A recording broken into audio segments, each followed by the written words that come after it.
Okay, as you can tell, we got a new tent stove, new to me anyway.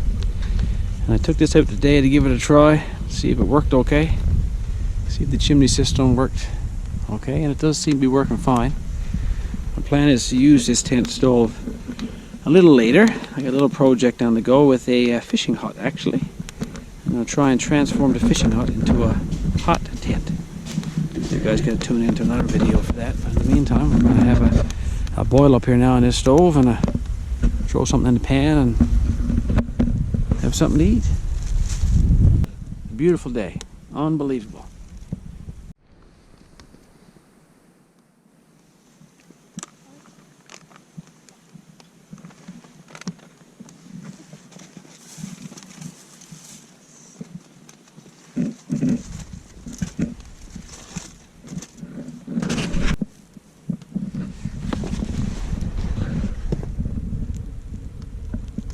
So I was just thinking that this stove was like 25 years old actually, and I did a little bit of repair to it yesterday.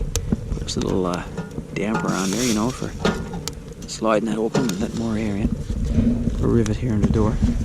And other than that, it's working pretty good. There's no smoke coming around the chimney pipe in the back. Pretty simple setup.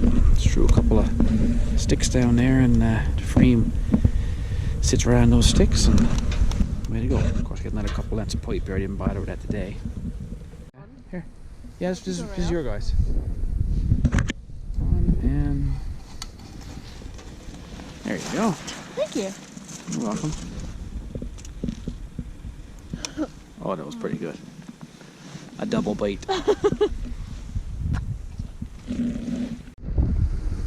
So I can see, like, where I guess the stove got dented over the years on big skidoo trips, I'd say.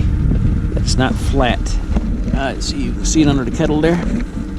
So that's gonna make a big difference in regards to heat transfer. And so I might have to put a false top on top of here, a nice flat piece of tin, and pop rivet it on. Either that, or I'll just try to beat up those dents and try to flatten it out a bit. We'll see.